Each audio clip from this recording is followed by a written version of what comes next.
திருச்சிற்றம்பலம். தென்னாடுடைய சிவனை போற்றி, எந்நாட்டவர்க்கும் இறைவா போற்றி. பக்தி பசி அன்பர்களுக்கு அடியேன் மாயோனின் அன்பு வணக்கங்கள். இந்த அமர்வில் ஆண்டாள் நாச்சியார் அருளிய திருப்பாவையின் 22வது பாசுரத்தையும் மாணிக்கவாசக பெருமான் அருளிய திருப்பள்ளி எழுச்சியின் 2வது திருப்பாடலையும் சிந்திக்க இருக்கிறோம். முதலில் திருப்பாவையின் 22வது பாசுரம். ஆண்டாள் நாச்சியார் திருவடிகளே சரணம். அங்கண்மா ஞாலத்து அரசர் அபிமான பங்கமாய் வந்து நின் பள்ளிக்கட்டிற்கீழே சங்கம் இருப்பார் போல் வந்து தலை பெய்தோம். கிங்கிணி வாய் செய்த தாமரை பூ போலே செங்கண் சிறுச்சிறிதே எம்மேல் விழியாவோ. திங்களும் ஆதித்யனும் எழுந்தாற்போல் அங்கண் இரண்டும் கொண்டு எங்கள் மேல் நோக்குதியேல் எங்களின் சாபம் இழிந்தேலோர் எம்பாவாய். இந்த பாசுரம் சென்ற பாசுரத்தின் ஒரு தொடர்ச்சி என்று கொள்ளலாம். மாற்றார் உனக்கு உன் வாசற்கண் வழிதுளைந்து உன் வாசற்கண் ஆற்றாது வந்து அடிபணியுமா போலே போற்றியாம் வந்தோம் புகழ்ந்தேலோர் எம்பாவாய். அவங்க ஆற்றாது வந்து உன் அடிபணியுமா போலே போற்றியாம் வந்தோம் என்று நாச்சியார் அருளினார் அல்லவா. இங்கு அந்த அரசர்கள் அவர்கள் அடிபணிந்து வரும்பொழுது பெருமாள் துயில் அமர்ந்து இருக்கிறார். அப்போ அந்த பொழுதில் அவர்கள் ஓரரசர் ஈரரசர் இல்லை, பேரரசர்கள் அனைவரும் இந்த உலகத்தில் அங்கண் அருமையான அழகிய இந்த உலகத்தின் ஞாலத்தின் உள்ள அரசர்கள் பேரரசர்கள் எல்லாம் அங்கண்மா ஞாலத்து அரசர் அவர்களெல்லாம் தங்களுடைய பெருமையெல்லாம் தொலைத்து கூனி குறுகி போய் பெருமாளை சேவிக்க பள்ளி கொண்டு இருக்கிற அந்த கட்டிற்கீழே கூட்டமாக வந்து அமர்ந்திருக்கிறார்கள். எப்பொழுது கண் விழிப்பார் அவரை சேவித்து நாம் உய்யலாம் என்று அவர்கள் சங்கம் இருக்கிறார்கள். கூட்டமாக, சங்கம் என்றால் கூட்டமாக இருத்தல். அந்த காட்சியை நமக்கு காட்சிப்படுத்தி தருகிறார் கோதை நாச்சியார். அங்கண்மா ஞாலத்து அரசர் அபிமான பங்கமாய் வந்து நின் பள்ளிக்கட்டின் கீழே சங்கம் இருப்பார் போல. நாங்களெல்லாம் எங்களது அகங்கார அகங்காரங்களை எல்லாம் அழித்து விட்டு அவர்கள் எப்படி உன் பள்ளிக்கட்டின் கீழே அங்கன்மா ஞாலத்து அரசர்கள் எல்லாம் சங்கம் இருக்கிறார்களோ அதுபோல நாங்கள் எங்கள் அகங்காரங்களை எல்லாம் துளைத்து உன் பள்ளிக்கட்டிற்கீழே சங்கம் இருப்பதற்காக வந்து தலை பெய்தோம். நீ திருப்பள்ளி எழுந்து எங்களை எல்லாம் ஆட்கொள்ள வேண்டாவா அப்படின்னு கேட்கும்போது திருப்பள்ளி எழுச்சி உடனே திடுதும்னு எழுந்திர வேண்டாம். இறைவனை பள்ளி எழுப்புதற்கு பெருமாட்டி என்ன அருமையான சொற்களை சொல்கிறார் என்று பாருங்கள். பொதுவாக ஆழ்ந்த உறக்கத்தில் இருந்து எழும்பொழுது முதலில் கண் விழித்து இடது பக்கமாக உற்சாய்ந்து சிறிது இடது கையை சிறிதே ஊன்றி இப்படியெல்லாம் எழுந்திருக்கணும்னு சொல்லி மருத்துவ அறிவுரைகள் கொடுப்பதுண்டு. இறைவனுக்கு அதை ஏற்றி சொல்கிறார்கள். அவர் சிறு குழந்தை, கண்ணனை குழந்தையாக பாவித்து இந்த பெருமாட்டிகள் எல்லாம் சொல்கிறார்கள். எப்படி கண்மலர் வேண்டும்? கிங்கிணி வாய் செய்த தாமரை பூ போலே. குழந்தைகளுக்கு விளையாட்டு பொருளாக அந்த கிங்கிணி, அந்த கிளிக்கைன்னு சொல்லுவோம் இல்லையா, அதை பார்த்தீங்கன்னா அது ஒலிக்கும் பொழுது ஓசை வரணுங்கிறதுக்காக அதுக்குள்ள மணி இருக்கும். அந்த மணி தெரியும்படியாக அந்த கிங்கிணி வழியாக பார்த்தீங்கன்னா அது லேசாக திறந்திருக்கும், சற்றே திறந்திருக்கும். அந்த மணி தெரியும், ஆனால் ரொம்ப திறந்துச்சுன்னா அந்த மணி கீழே விழுந்துடும். அதனால் அதை பிடிச்சிருக்கிற அளவுக்கு அது குவிஞ்சிருக்கும், ஆனால் லேசாக திறந்திருக்கும். அந்த கண் மலர்தல்ங்கிறது அப்படி அரைக்கண்ணாக அந்த கிங்கிணி வாய் செய்த தாமரை பூ போலே. அவன் தாமரை கண்ணாளன் அல்லவா. அந்த தாமரை கிங்கிணி வாய் செய்த தாமரை பூ போலே உனது செங்கண் சிறுச்சிறிதே எம்மேல் விழியாவோ. அப்படியே அந்த அவருடைய செங்கண்ணை சிறுச்சிறிதே திறந்து எப்படி திறக்கணுமா?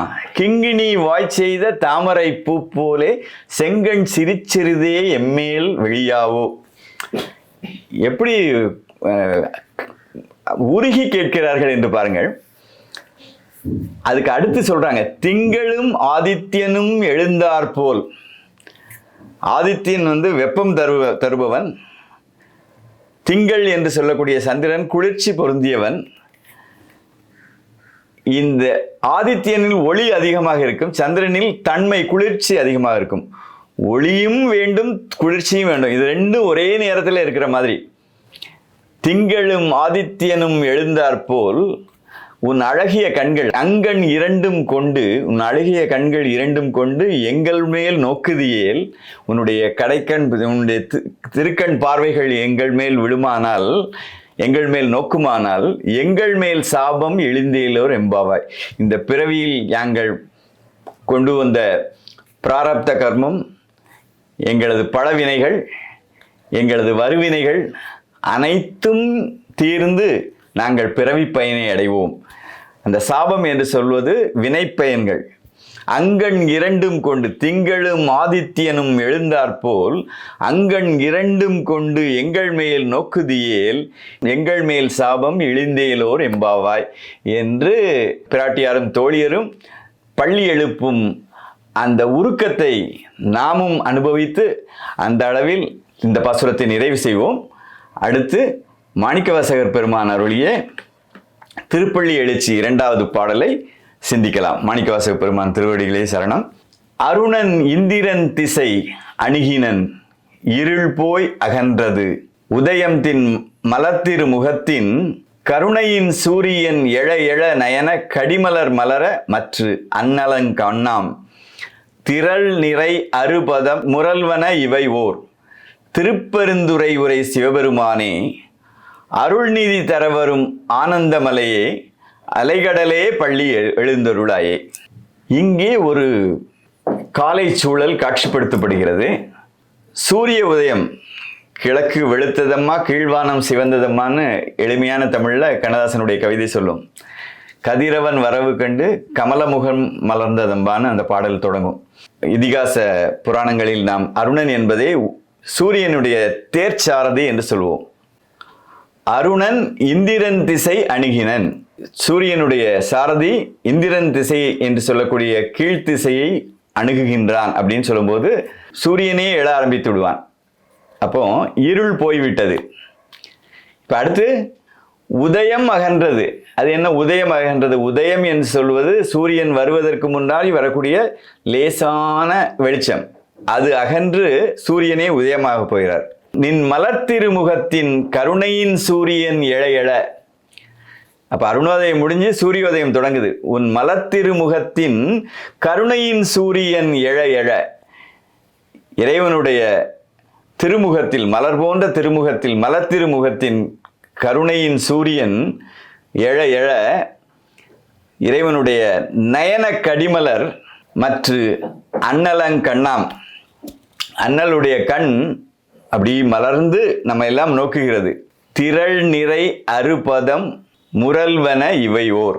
இந்த திரளாக கூடக்கூடிய அந்த வண்டுகள் ரீங்காரமிட்டு ஒலி செய்கின்றன. நீ கண்டுகொள் என்று இறைவனுக்கு உணர்த்துகிறார்கள். இவை ஓர் திருப்பெருந்துறை உரை சிவபெருமானே.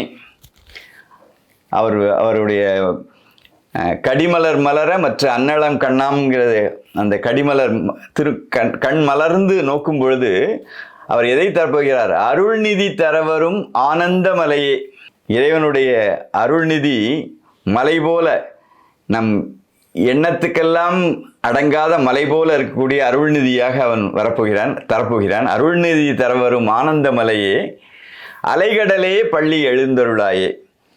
இந்த பிறவி பெருங்கடலாகிய நம்முடைய வினைப்பயன்களை எல்லாம் கரைக்கக்கூடிய அலைக்கடல்.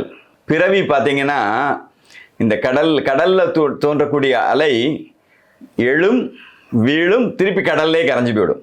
அதுபோல இறைவனுடைய அருள்நிதி நாம் பெறும்பொழுது இந்த பிறவி அலைகள் அனைத்தும் எழுந்து அடங்கி இறைவனுடைய அருட்கடலில் கலந்து நாம் பிறவி பயனை அடைவோம் என்பதை குறிக்கும் முகமாக அருள்நிதி தர வரும் ஆனந்த மலையே அலைகடலே பள்ளி எழுந்தருளாயே என்று போற்றுகின்றார். நமது பிறவி பெருங்கடல் என்னும் பிறவி பெருங்கடலில் நமது பிறவிகள் என்னும் அலைகள் அடங்கி நாம் அருள்நிதி பெற்று அவனுடைய பேரானந்தத்தை பெற்று பேரின்பம் பெற்று இறைவனுடன் இரண்டர கலப்போம் என்பதை இச்சொற்கள் குறிப்பால் நமக்கு உணர்த்துகின்றன. இந்த திருப்பள்ளி எழுச்சி உலகில் உள்ள அத்தனை உயிர்களுக்கும் இந்நிலை அருளப்பட வேண்டும் என்ற கூட்டு வழிபாடு என்ற தத்துவத்தில் தோழியர் அனைவரும் திருப்பள்ளி எழுச்சி நிகழ்த்துகிறார்கள்.